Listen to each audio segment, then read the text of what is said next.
दोस्तों, आजाद भारत के इतिहास में ऐसा कभी नहीं हुआ था कि एक राज्य में चुनाव से ठीक पहले 90 लाख लोगों के नाम जो है वो वोटर लिस्ट से हटा दिए जाएं। जी हां, पश्चिम बंगाल में चुनाव होने वाले हैं। 23 तारीख को पहला चरण है, 29 तारीख को दूसरा चरण है। उससे ठीक पहले वोटर लिस्ट जो है वो जारी की है। राज्यवार वोटर लिस्ट चुनाव आयोग ने जारी की है, जिसमें तकरीबन 91 लाख लोगों के नाम वोटर लिस्ट से हटा दिए गए हैं। यानी कि ये जो लोग हैं 91 लाख 90 लाख 83 हजार लोग जो हैं ये अब वोट डालने के लिए एलिजिबल नहीं है। इन लोगों को लिस्ट से हटा ही दिया गया है। इसमें बहुत सारे वास्तविक वोटर भी हैं, यानी कि जेन्युइन वोटर्स भी हैं। ऐसा कई सारे रिपोर्ट्स में सामने आया है। अब मैं आपको बता दूं, ये आंकड़ा कोई छोटा मोटा आंकड़ा नहीं है। बिहार के जब चुनाव हुए थे उससे पहले एसआईआर की प्रक्रिया हुई थी। आपको याद है 55 लाख लोगों के तकरीबन नाम काटे गए थे। लेकिन ये जो आंकड़ा है 90 लाख से ज्यादा वोटरों का आंकड़ा, यह आंकड़ा बहुत बड़ा आंकड़ा है। आप इसको ऐसे समझ सकते हैं कि सिक्किम, मिजोरम, गोवा, त्रिपुरा, अरुणाचल प्रदेश की जनसंख्या को अगर आप जोड़ देंगे तब जाकर के यह आंकड़ा बनता है। और ये 90 लाख से ज्यादा जो वोटर हैं, क्या ये सभी वोटर अशुद्ध हैं? क्या ये सभी वोटर जो है एलिजिबल नहीं है? ऐसा नहीं है।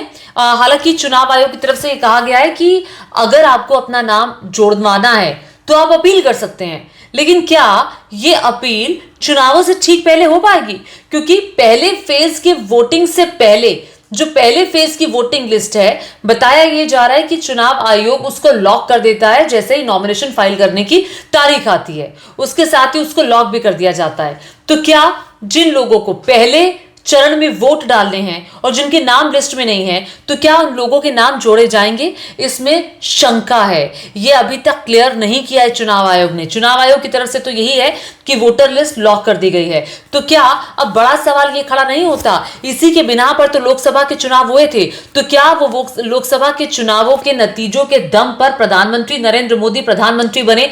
तो क्या चुनाव वो वाला ठीक चुनाव था? क्या उस पर सवाल नहीं उठने चाहिए?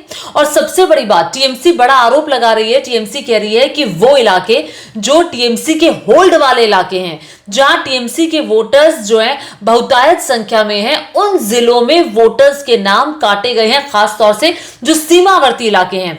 अब सीमावर्ती इलाकों में कूच बिहार, उत्तरी दिनाजपुर, मालदा, मुर्शिदाबाद, नादिया, उत्तर 24 परगना, दक्षिण 24 परगना, ये वो इलाके हैं जहां से ज्यादातर वोटरों के नाम काटे गए हैं। और ये ममता बनर्जी के स्ट्रॉन्ग होल्ड वाले इलाके हैं, यहां से उनको भर भर के वोट मिलते हैं। यहां से मुस्लिम मतदाताओं के वोट जो हैं वो भारी संख्या में काटे गए हैं। अब मैं आपको ये बता दूं, जो ममता बनर्जी है वो अपने वोटों को जब गिनती हैं, जब उनकी स्ट्रेटेजी बनती है तो 20% से बढ़ती हैं वो, क्योंकि उनको पता है कि जो उनका मुस्लिम वोटर है वो उनके साथ इंटैक्ट है।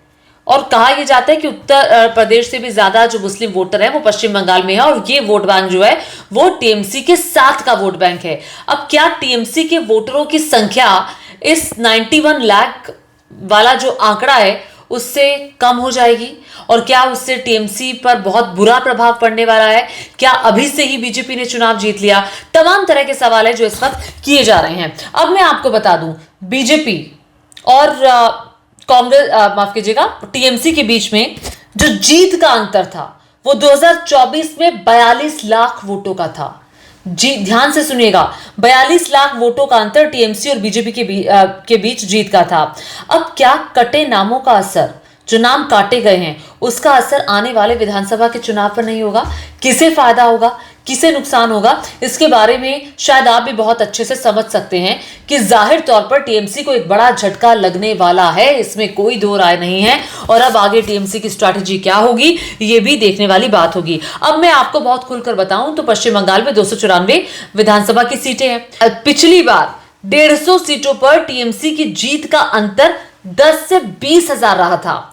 और जो ये 90 लाख वोट काटे गए हैं, अगर आप उसको ऑन एन एवरेज पर कॉन्स्टिट्यूएंसी मानेंगे, पर विधानसभा मानेंगे, तो तकरीबन एक विधानसभा से 30,000 लोगों के वोट काटे गए हैं। और 150 सीटों पर जीत का अंतर 10 से 20 हजार का है।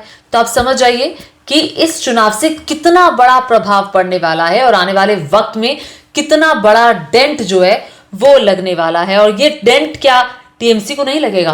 क्या ये जो डेंट है, अभी तक जो टीएमसी की स्ट्रैटेजी थी उसको झटका नहीं देगा? और जाहिर तौर पर बुरी तरह से टीएमसी पर इसका असर पड़ने वाला है, इसमें कोई दो राय नहीं है। तो क्या आप बीजेपी क्लीन स्वीप कर लेगी? क्या आपको ऐसा लगता है? और आपको क्या लगता है कि आने वाले वक्त में कितना जो असर है वो पड़ने वाला है? और जब नतीजे आएंगे 4 तारीख को, 4 मई को, तब क्या होगा? तब टीएमसी ही जीतेगी या फिर बीजेपी वहां पर क्लीन स्वीप करेगी? मुझे नीचे कमेंट करके जरूर बताएगा। अब ये मामला जाहिर तौर पर राजनीतिक तूल पकड़ता जा रहा है, इसमें कोई दो राय नहीं है।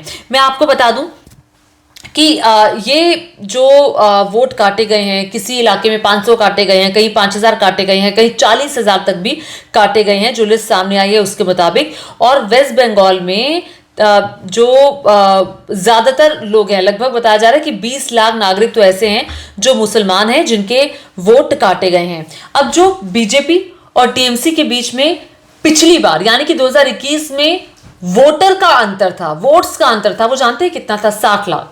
और ये लोकसभा चुनावों में अंतर 42 लाख रह गया।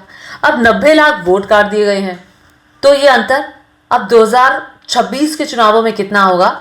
आप बहुत समझदार हैं, आप इसके बारे में समझ सकते हैं। और जाहिर तौर पर सवाल लोकसभा चुनावों में प्रधानमंत्री नरेंद्र मोदी की जीत पर भी, क्योंकि इसी वोटर लिस्ट के आधार पर बीजेपी को सांसद मिले, इसी वोटर लिस्ट के आधार पर जो प्रधानमंत्री नरेंद्र मोदी हैं वो देश के प्रधानमंत्री चुने गए।